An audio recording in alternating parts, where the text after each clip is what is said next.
Hello and welcome to my channel. This video is going to be a re-recording of the first video on my channel, which was my deconstruction story. I felt that sharing my personal walk away from religion would be a good introduction, but now that I have some better recording equipment, software, and experience, I thought I'd give it another shot. So without further ado, this is my story. So like most people are, I was born into the church. It was a small Southern Baptist church in rural Indiana. I was dedicated to the Lord at probably a week old, and I still have my dedication letters somewhere in my house.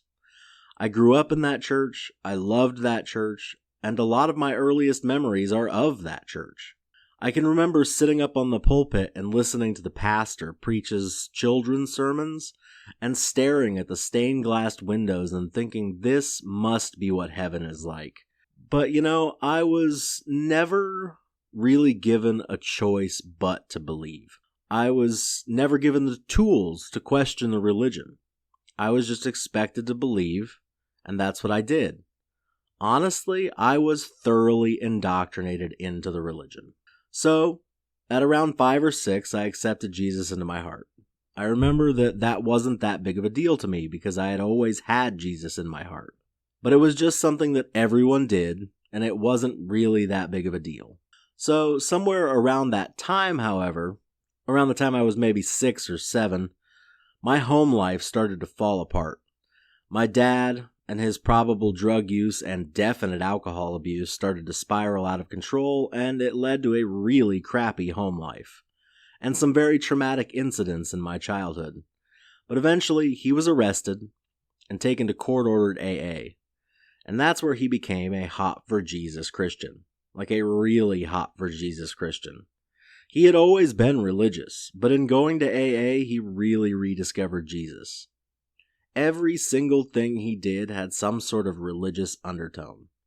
Every reason he gave for being a good person or a good father, which he wasn't either, was for Jesus. And we became very involved in the church. My mom worked at the church, my dad and my grandparents sang in the praise band and played guitar, and we were in the church every chance it was open. I mean, we were even in the church when it wasn't open because my mom was the secretary, so she would take us to the church, and me and my little brother would play in the sanctuary and just have a good time. And I remember sitting in the basement just reading Stephen King books or watching The Rundown with The Rock and Sean William Scott on repeat. It was a sanctuary from a crappy home life. But at around 10, I was baptized. And that was a big deal to me.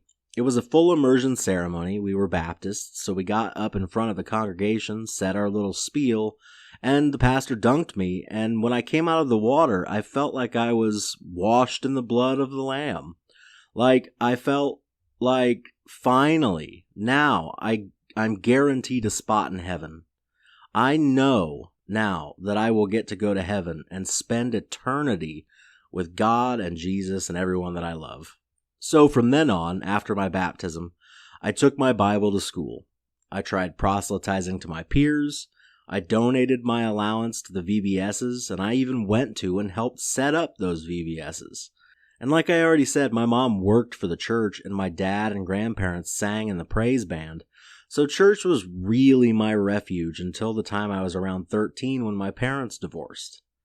And it was a very bitter and ugly divorce with a lot of resentment between the two of them. And honestly, I began resenting God. Like I was asking myself and asking God, why, if I had done and been everything he expected of me, why was he cursing me with destroying my family? So, after my parents' divorce, I continued to go to the Southern Baptist Church occasionally, but I started frequenting a couple other churches. Some non-denominational churches with a couple of my friends, and not to say that the Southern Baptist Church wasn't about love and peace and kindness, but the non-denominational churches were more so about love and peace and kindness. Well, at least one of them was. Everything that one of them taught had a tie back to love, peace, and kindness and those ideas. And the other one was the place that I heard my first openly anti-homosexuality sermon. So it was like a balance between moderate and conservative Christianity that I was getting fed to me. So being raised in a very fundamentalist, conservative Southern Baptist church where everything was literal, like we believed in a literal interpretation of Genesis, I mean, it was tacitly taught to you, like you were just kind of expected to understand that Genesis and all of this stuff was real and Adam and Eve existed. But, being introduced to a liberal interpretation was kind of jarring. Being introduced to a moderate form of Christianity where everything is more interpretation and it's not as set in stone, it was a little upsetting. But I remember around that time I was also introduced to atheism as an idea. And honestly, I wasn't pleased. I was your average Christian when it came to the idea of atheism. And my first introduction to atheism came with the comedian George Carlin. So me and my best friend Billy would go back to his house just about every weekend, and he was the one I went to the more conservative, non-denominational church with, but he was never all that religious. His parents were, but he wasn't, and we would just kind of sit around in his room and play video games and surf the internet for hours and hours at a time. And eventually we stumbled upon George Carlin's bits, and we would just sit there and laugh our asses off at his airline bit for hours. But eventually, obviously, we came to his bits on religion, and neither of us found them all that funny, because we were both raised very religious, and even though he wasn't as much, and I definitely was, I remember thinking like it's so sad that someone so funny is burning in hell for all of eternity just because he didn't believe in God. And honestly, that was the first pebble in my shoe. It was the first thing to get me to think, like, maybe there's something off about this. He was the first person I'd ever seen that ridiculed religion and talked about it in a negative light. Everyone up until that point in my life had said that religion was necessary to be a moral person, that religion was a good thing. It was a great thing. It was honestly the best thing in the world. And I had never had anyone challenge that until I watched George Carlin, and it really stuck with me. But something else happened around that same time that was even more jarring than that kind of overshadowed the idea of atheism in my mind, and that was around the time I was either 13 or 14.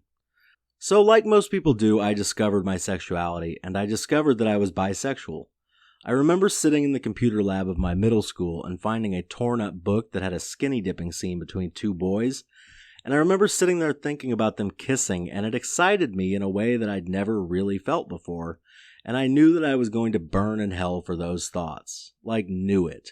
Even though I had never acted on those urges, my pastor at the Southern Baptist Church was big on the thought crime aspect of religion, of Christianity especially. Like, if you look at a woman with lust in your heart, you have committed adultery. I was convinced that I was going to burn in hell. So I genuinely started resenting God for cursing me with these feelings. Like, I literally tried praying the gay away. Like, I did that, and it didn't work. And like Anne Gaylor said, nothing fails like prayer. So what I did was the worst thing you could possibly do. I tried burying those feelings. I tried to hide it from everyone, including myself. And I went on with life as best I could with this growing pit of depression and despair in me that would just not go away. I did all of the good works that you're expected to do as a good Christian teenager. I went on mission trips. Like, at these mission trips, you would pay $150 of your own money to go break your back for Jesus. Like, we went to Augusta, Georgia, in the middle of the summertime and rebuilt houses for the less fortunate. And I did this for 6 years straight, from the time I was like 13 or 14 to the time I was like 18 or 19. I went on these mission trips and broke my back for Jesus, but with my sexuality kind of underpinning everything in my life, and my religion also underpinning everything in my life, I started to have this inner turmoil, and something happened during that time that really started to tip the scales in one direction, and that was taking biology class. I understood it all very naturally, but thought it was all bullshit. I would sit there and think, oh, I came from Adam and Eve and 6,000 years of biblical incest, not some monkey. But then my teacher brought out all replica skulls of known human ancestors, and it shattered my belief in a literal interpretation of Genesis.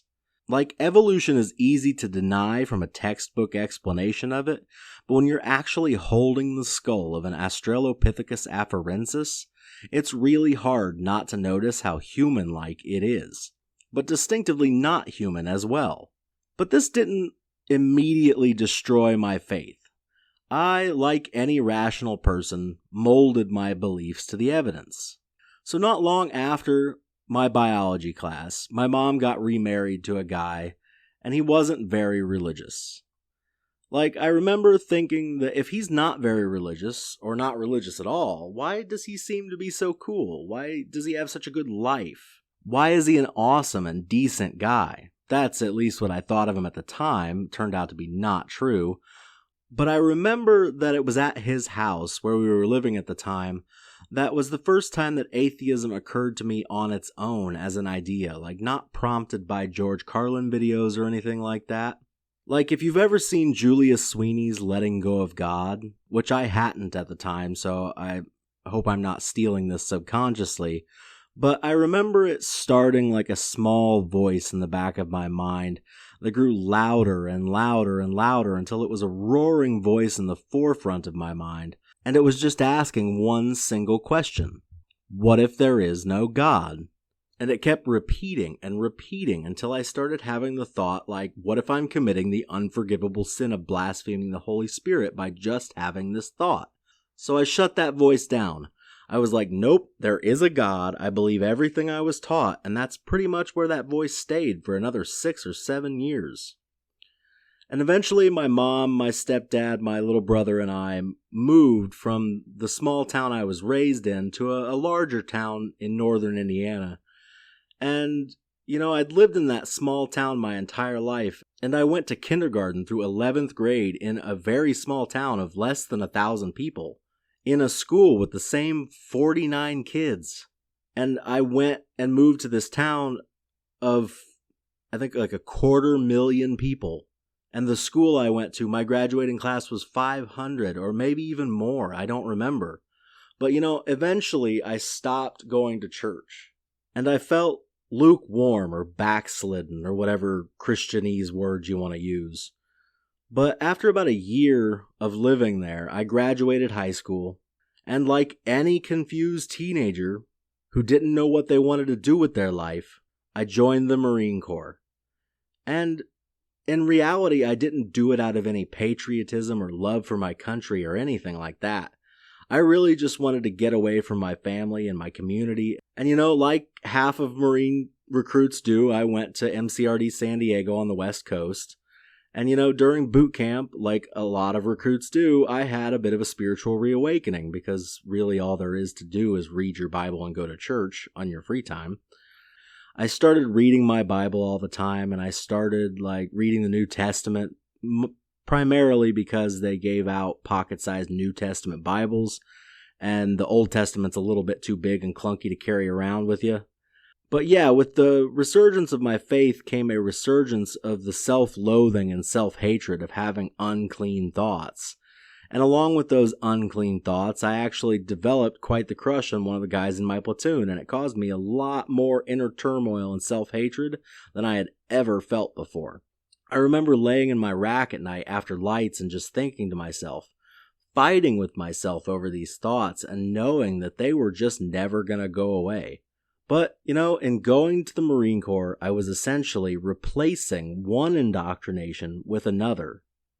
Like, if you go and actually read the drill instructor's creed, they say in the creed that they will produce a thoroughly indoctrinated Marine.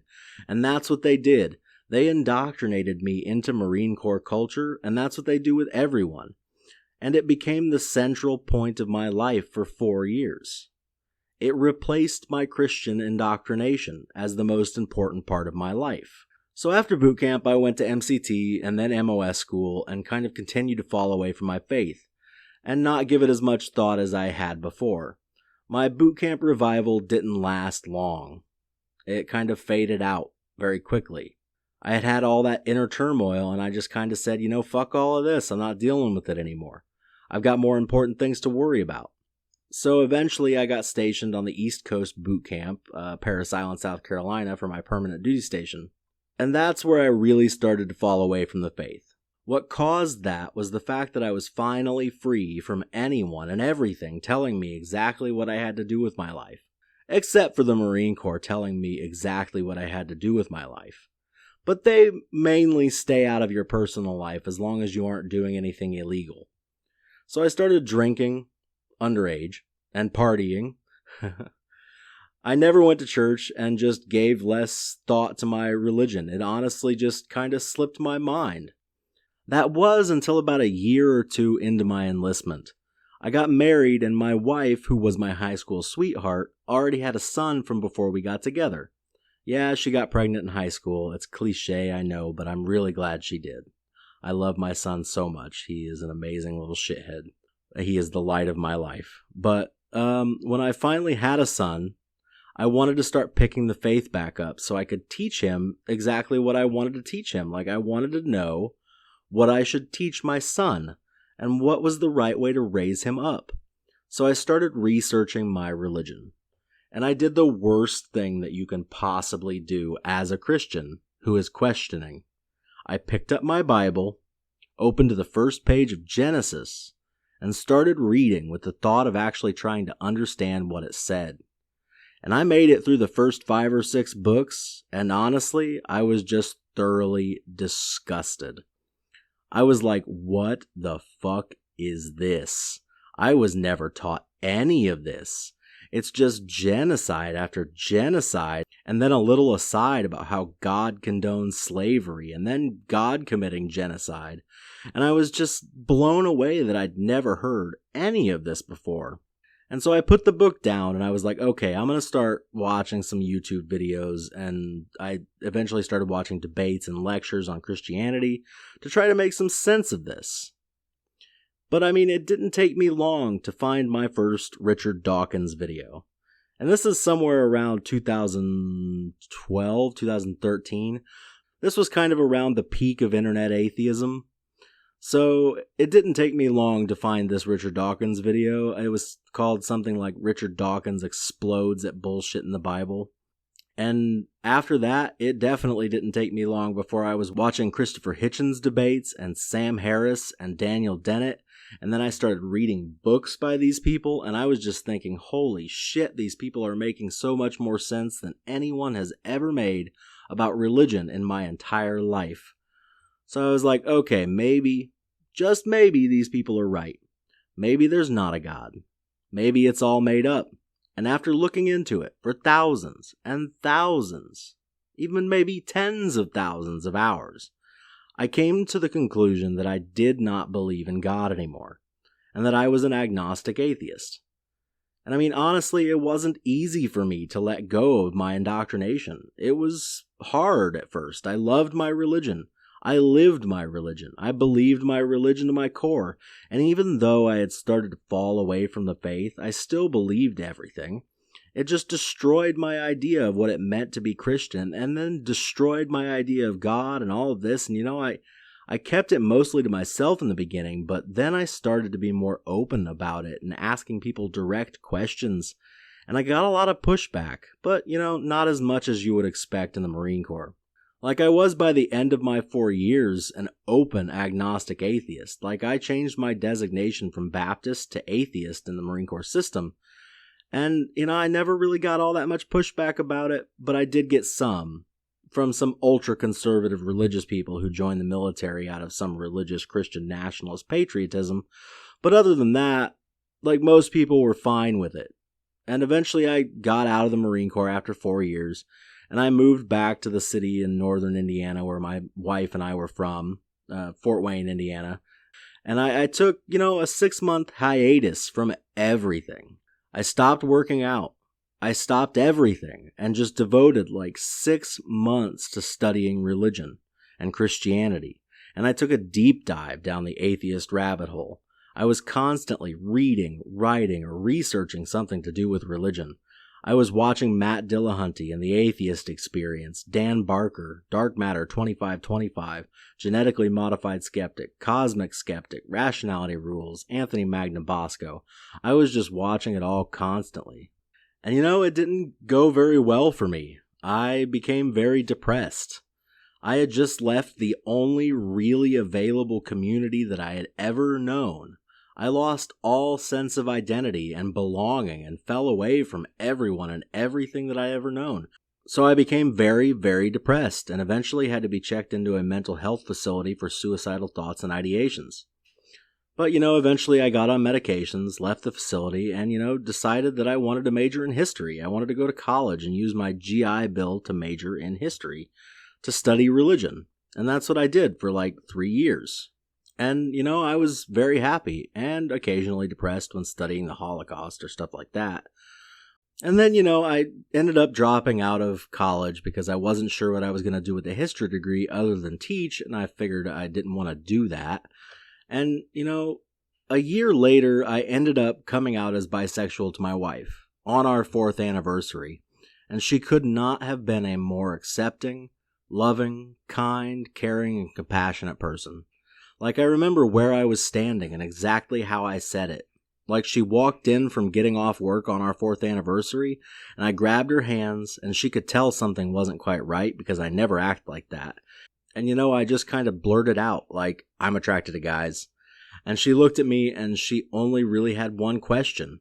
She was like, are you attracted to women too? And I was like, yeah, I'm bisexual. And, I could not have asked for a more kind, accepting, loving, caring, compassionate, awesome wife. And we recently just celebrated our 10 years. And I have never once regretted marrying her, even for a second.